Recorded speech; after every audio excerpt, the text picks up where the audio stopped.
లో ఏం మొదలైంది, ఏం ఆలోచన మొదలైంది? నేను ఈ యొక్క రిప్లికాలు, ఆయన యొక్క ప్రతిరూపాలు ఇట్లాంటివి కాదు, నేను అసలు భగవంతుణ్ణే, వాస్తవికంగా సరైన శివుణ్ణే నేను దర్శించుకుంటాను, నేను అక్కడికే వెళ్ళి భగవంతుడిని దర్శించుకుంటాను, భగవంతుడిని కలుసుకుంటాను అని మనస్సులో అనుకున్నట్ట. అందుకే ఆయన మనసులో ఈ విగ్రహారాధన పైన శ్రద్ధ పోయింది. ఎందుకంటే ఇది కాదు కదా శివుడు, నేను అసలు శివుడిని తెలుసుకోవాలనే వ్రత దీక్షతోనే ఉన్నాను, ఇంత కఠినమైనా కూడా, ఇంత కష్టమైనా కూడా.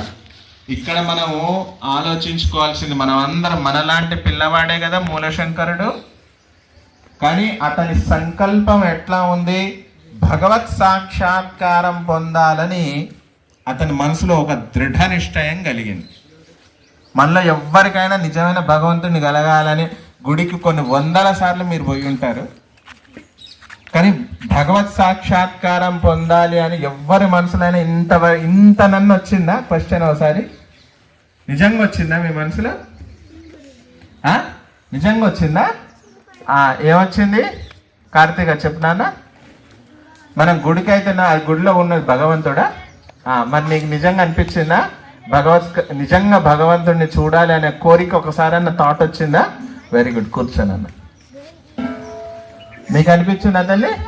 నీకు కూడా నిజంగా నీకు కూడా అనిపించిందా? Very good, very good, very good, కూర్చో. అట్లాగే ఇంకా మాట్లాడొద్దు నాన్న. సో ఆ పిల్లవాడు వాళ్ళ తండ్రిని లేపి, నాన్నగారు నాకు ఇంటికి వెళ్తానండి అంటే, అవునరా నేను మొదలే చెప్పాను, నువ్వు నేను నిద్ర కాచుకొని ఉండలేవు, సరే వెళ్ళు అని అతనితో వచ్చినటువంటి వాళ్ళ సేవకులు ఉంటారు కదా, బాడీ గార్డ్స్, ఆ బాడీ గార్డ్స్ నుంచి పిల్లవాడిని వాళ్ళ కొడుకుని మూలశంకరుని ఇంటికి పంపించేస్తాడు.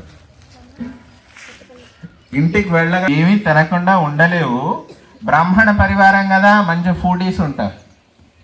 సో నువ్వు మంచి తినేవాడి, నువ్వు ఉండలేవు, అందుకోసమే నువ్వు అని వాళ్ళ అమ్మ ఏమిచ్చింది తినడానికి? 2 లడ్డూలు తిని పడుకున్నాడు అబ్బాయి.